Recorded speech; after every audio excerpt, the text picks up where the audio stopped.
It's a tradition unlike any other. It's the return of Sam Esmail, one of the Big Picture's best guests, to his home on the Ringer Podcast Network. This is so sweet. The Watch Podcast, it's our annual Best of Television podcast that we do with Sam. We've done it 3-4 years now. How many years in a row have we done this? I don't remember. Four, yeah. That feels right. Sam, it's Andy, it's Kaya, it's Chris. We're here to give you, we're going to do it a little bit differently this year, because I think in the previous years, what's happened is we've done this very expansive, like kind of state of television conversation at the beginning, and that goes on for a while. And then we do a very long, like, well, my number 10 was this, and that's actually my number 7, and that's actually my number 3, and we go back and forth. I think that there's a lot of overlap in all of our lists this year. So what we're going to do is we're going to have this conversation about the state of television. We have a bunch of topics we want to hit, and within those topics, we're going to talk about a lot of the shows that are on all of our lists. And then at the very end of the pod, we'll just list off our shows, but we are obviously going to be posting on our Twitter accounts and on the Facebook account and everywhere else our lists, so you can just refer to them throughout the show. You can know where we're coming from. So anyway, hello to Andy and Kaya. I see you all the time. But Sam, welcome. Welcome back to where you belong. Thank you, guys. Thank you. That was such a warm welcome. How are you guys doing? We're good. We're excited. We're really happy to see you, Sam, because much like HBO Max, you have been pulled from the big screen to where we feel you work best, the tiny Zoom windows with us. I think that's the right way to begin a conversation about the year in television. That is such a beautiful metaphor. Hey, by the way, let me just start off by saying, and I think I texted you this a couple of times throughout the year. Great fucking year for TV. Great fucking year. I've complained about the state of TV for the past couple of years, but I thought this year was tough. It was tough to get top 10. I have a bunch of honorable mentions. I don't know if we'll have time to get to that, but it was really tough to squeeze it in. And honestly, there's still shows coming out. I keep reading about Nicholas Winding Refn's Maniac Cop series. I don't know if I'm excited to see that. I don't know if that's coming out in 2020. But for as shit of a year it has been, I think TV really, what's the word? I mean, it transcended in a lot of ways. And we're going to talk about it because there's some shows on my list that some people are going to call movies, and, some people are going to call sandwiches, and we're going to have that conversation. But also, given what is going on with movies, going on the streamers, it's like, it's the lines have never been blurred. And I personally, I know there's going to be a lot of critics out there about what's going on with HBO Max, including your friends Sean and Amanda. Haters and losers. I think it's fantastic. I think it's great. I think it's silly when I keep reading on social that I don't want to see Dune on my couch. Great. Go fucking see it in the theater if you think it's safe enough to go see it in the theater. No one's telling you not to see it in the theater. This is just another option for people to see it. And the whole kind of sort of hysteria over the death of movie theaters. To me, this is like, I welcome movie theaters need to earn my money better than this dumb theatrical window exclusivity thing that is honestly just has never been a compelling argument to get people to force them into the theaters, especially with all the options they have now at home. So anyway, I can go on a rant about this. I know we're talking about TV, but what my point is, the lines have never been more blurred between the two. I had this conversation about Bad Education. I don't know if you guys have seen that. Yeah, the Hugh Jackman movie. No. Fucking great movie, but it's a TV movie at the Emmys. Is it not going to be at the Oscars, even though the Oscars are taking in, films that premiere on streamers? See, this is the interesting question that I think we're going to tackle from now on. And I personally find that great. I find it great that we can finally be sort of platform agnostic when we talk about great storytelling like this. So. Well, I'm interested in hearing you take that tack, Sam, because I think that a lot of people may have interpreted your career and your opinions as being slightly different, which is to say you brought a lot of cinema to the small screen in how you approached, how you broke, certainly how you shot Mr. Robot and Homecoming. And I think one takeaway from that, and apparently an incorrect one, was that forget TV, you're going to bring movies to TV. But what you're suggesting is that it's all going in through the same tubes and on the same box. They should all just be elevated, right? Like the quality is the quality, and you're not you're increasingly you're not distinguishing between the two. Absolutely not. I remember. I'm going to talk about this in one of my picks. But to say that TV is a writer's medium now, to be honest with you, I've always found that argument a little bogus. It's never been a writer's medium. It's a filmmaking medium, and that doesn't mean that's a director's medium. It's a writer is a filmmaker, a director is a filmmaker, a costume designer is a filmmaker, the performers are a filmmaker. You got to use all the tools at your disposal. This is a visual medium, and you're trying to use every inch of that frame to tell your story. And so back in the day, maybe it was just documenting dialogue that was written on the page, and that's it. No dollies, no movement, no stylistic shots or anything like that. But those days are gone. And now we're actually using, and to even call it TV is a little odd, right? Because is Netflix TV? I mean, just because it outputs on the TV, I don't know anymore. But for me, it's just, I feel like we don't need to have that debate between TV and movies anymore. That's what's exciting to me. It doesn't matter. We're watching great storytelling, and whether it's and we're going to debate this too, right? Because whether it's an episodic storytelling format like a TV series or like a Marvel fucking cinematic universe, or whether it's a self-contained movie with chapters like a Tarantino film. Or if it's like Small Acts, where it's an anthology of films, and some of them are 2 hours and some of them are an hour. I mean, for me, again, the lines being blurred are honestly the best thing for the industry, because I think the definitions are going to lose value, and I've always hated the labels anyway. So ultimately, I think we're just going in a great direction. I hope that this is your announcement that you're going to Kevin Feige and you're pitching the MCFU, the Marvel Cinematic fucking Universe. And it's just like all the other Marvel stuff, except people say fucking all the time. Well, look, let's, if you want to have that conversation. It's fucking Thanos!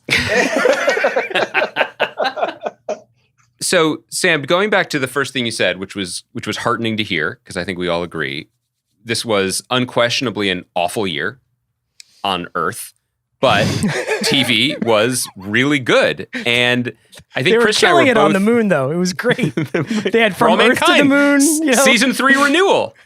I think Chris and I were curious if your own experience living through this year played a part in your affection for the TV that you saw. Do you think that you were watching TV differently? Were you consuming more of it in different ways or appreciating it more? Or purely on a quality basis, it was just higher in your eyes this year? I think the latter. I mean, I try and watch something at least once a day.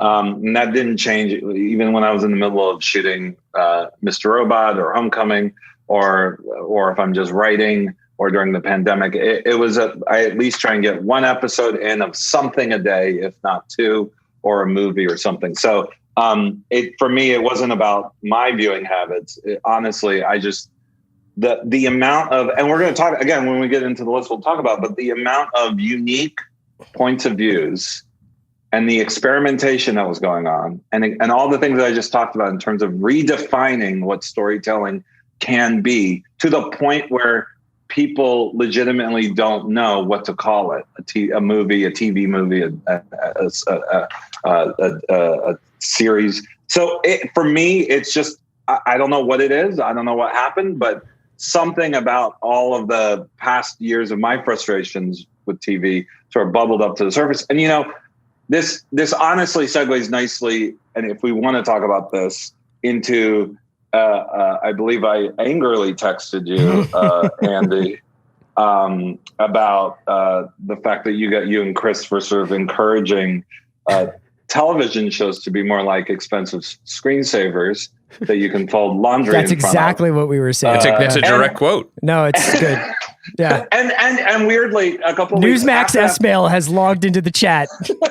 And by the way, Flying Toasters was just greenlit straight to series on Paramount Plus. So listen, I've heard this argument before. I mean, and you guys were making the argument, and then a couple argument. You guys recently pitched, taking this position. I pitched Casey Bloys on a half-hour sitcom that's just the sound of a MacBook going on. and it's just that over and over again. It's honestly, that to me was a disheartening part about the last couple of years. There is this weird tendency for certain shows to just occupy my time. It is not going to transport me to anywhere. It's not going to transform my way of looking at the world. It's not trying to do anything other than be this mild sedative entertainment value on my TV while I do other things. And there's a New Yorker article about it, say what you will about the article, because I think it's not a new phenomenon here. I think TV was born out of this need to preoccupy people so they can sell laundry detergent in between acts. So for me, I was concerned that somehow the pendulum was sort of swinging back that way, because I started to feel that the rise of this sort of laid back, low drama, low conflict storytelling. But again, I think 2020 exceeded my expectations and pendulum sort of swung back. But what you guys tell me, because that's the argument I heard. I angrily threw my AirPods down on the ground, stomped them, had to buy a new pair so I could call you. But you tell me, what was your position? Because I heard laundry folding. That's when I stopped listening to the. I can't remember what show we were talking about. I think actually it was when we were talking about watching baseball. I think that was the thing, because but to be fair, we were saying that hurts, Andy. That hurts. It was because I think we were talking about watching the playoffs and kind of missing the rhythms of commercials and old-fashioned TV watching, where you could get up, go to during the commercial break, not during exposition scenes, and maybe get some more bugles or whatever you're snacking on that night, and then return. And it felt less stakesy, because I think the elevation of TV storytelling to a cinematic level of both skill and intensity is unquestionably a good thing. But TV's in our homes, and we have different days leading into our time in our homes, and we don't always want to be as completely magnetically, stressily riveted. Not always. There are many different options for us on our TV boxes. Kaya, that's right. I think were we talking about baseball? Wait. No, I know what you were talking about. You know what you were doing? You were dissing on Fargo. That now I'm remembering. You were dissing on Fargo. That's right. There was a lot of we were saying we liked watching commercials on baseball more than at times. And Andy, you already know this, but I'm a huge fan of this season. It's on my list. We'll get to it in a second. For me to look at a show as technically precise as that show in terms of, the laundry list is long on that show, because everything is so dialed in and so beautiful to look at, and the rhythm and the music and the dialogue is so crackling. And it wasn't, and you do have to fucking pay attention. You're going to get lost. And by the way, I am guilty of that. I don't think if you miss a scene of Mr. You're not going to come back next week and understand Mr. Robot. It's not going to happen. I think that's a good thing. I don't think that's a bad thing. And I pray to God that your wishes for TV never come true. Because okay. I hated TV when it was like, it doesn't matter. You watch this episode or the next. Who gives a shit? It all doesn't make sense. I think my point is, if we can taking up 43 minutes of your time every week. That's all. Who cares? I think my point is that type of TV has never gone away, isn't going away, and we generally don't ever discuss it, nor do we ever even experience it, because we don't turn on the TV like we. In fact, we often are like that was fine. We don't need to even interrogate it. I think that was for a show that probably, a lot of our listeners adored, like Ted Lasso, which I don't think made any of our lists. If I'm Kaya, I don't think it made your list, did it? Right. So Ted Lasso was a show that I feel like, Andy, you pretty much were like, nah, I don't want, because for exactly that reason, because you were like, this feels like laundry folding to TV. It didn't say that specifically, but it's funny you mention that, because the night I tried Ted Lasso, all the laundry in my house got done. And so my wife wants me to watch it more. And I said, no, I have to stay focused. This is part of my job. I think charitably, and this might be kind of a hard thing to get my arms around, I kind of think, Sam, the things that you've been saying so far in this podcast are all part of the same point, which was this year it did feel kind of surprisingly like TV rebalanced itself. We've spent the last few years saying, the highs were really high, but it was mostly kind of a mushy middle. There were shows that were a lot of shows were B minus shows, which would have been A's 20 years ago, but we got spoiled by the shows of the previous decade. And looking over my list and everybody's list, it does seem like there's a lot of high quality stuff in a lot of different lanes. Like half of my list are event series, limited series, and the other half aren't. And of the half that aren't, there's a silly comedy, and there's also a prestige drama, not just in the style of the previous decades, but literally the successor to it in Better Call Saul. So it does feel weirdly like it kind of figured itself out in a year when everything else completely fell apart.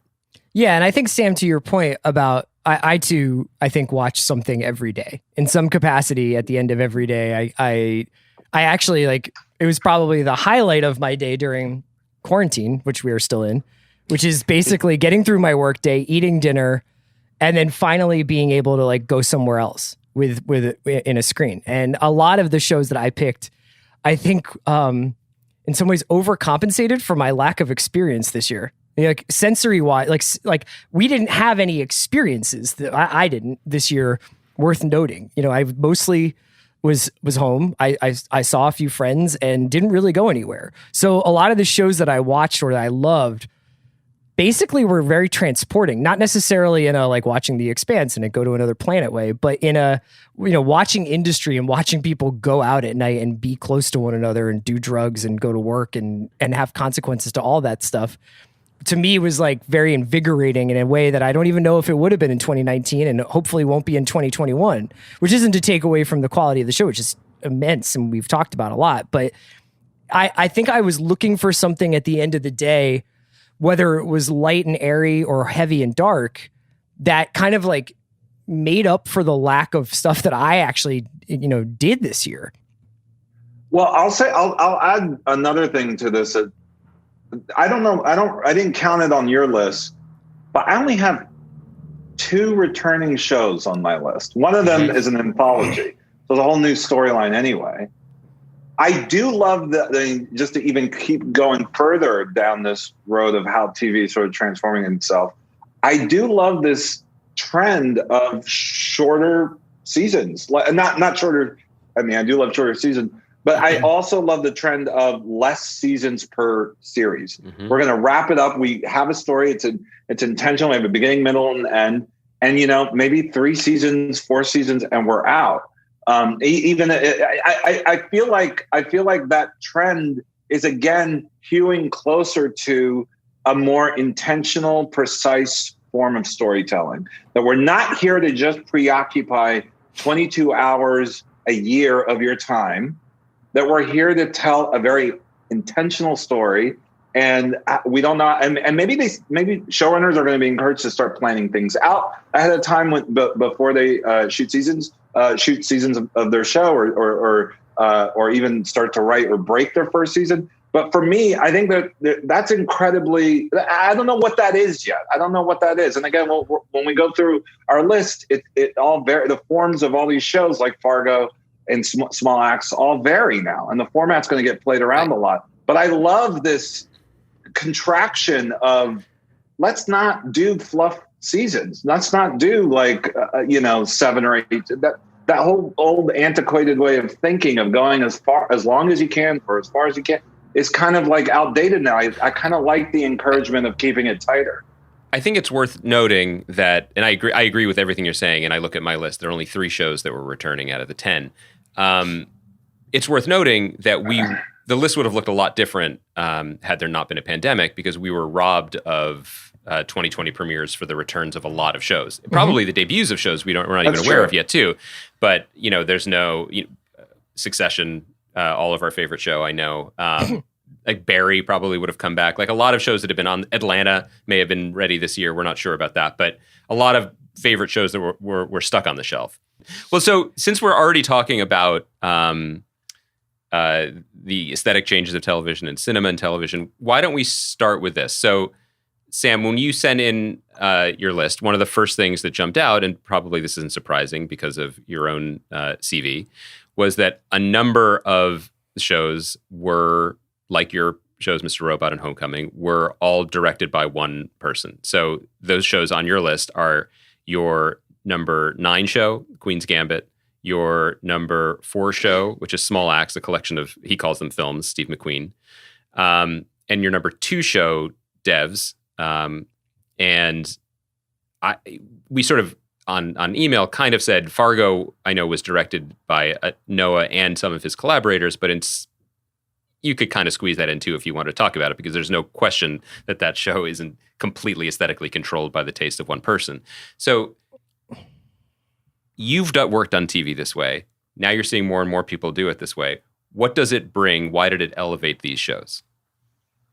Well, this is I hinted to this a little bit earlier when I said that this is not a writer's medium. This is a filmmaker's medium. And again, I want to be very careful here, because I think Fincher always talks about this, and I 1000% agree. I am not into this auteur theory. There's not one person does not make a film, and one person certainly does not make a television series. But if you take a look at like Queen's Gambit, let's talk about Queen's Gambit. I think we're all was it on everyone's list? It was, yeah, right? I believe so, Yeah. right? I think that's the only one that was on all 4 lists. It's Kaya's number 6. It's Andy's number 2. And it is my number 5. Great. Actually, Industry is the only other show that's on everybody's list, I think. Mm-hmm. No, I think I May Destroy You. Again, that was Oh, right. that was correctly everyone's number 1 except Chris. But we'll get to that in a second. But so you take a show like Queen's Gambit. Everything was synchronized to a cohesive vision on that show. I mean, you guys have talked about this. I don't want to rehash, but everything from the costume design, from Beth's outfits looking like chess pieces, to the production design, the lighting. I can go on. And obviously Scott Frank being the writer and director of it all. But for me, this is what was beautiful about, proof positive that if you take the medium for what it can bring to the screen, if you use all of those levers and it doesn't sacrifice the writing, it enhances the writing, and enhances the storytelling, you're going to get something really cohesive and outstanding, like the Queen's Gambit.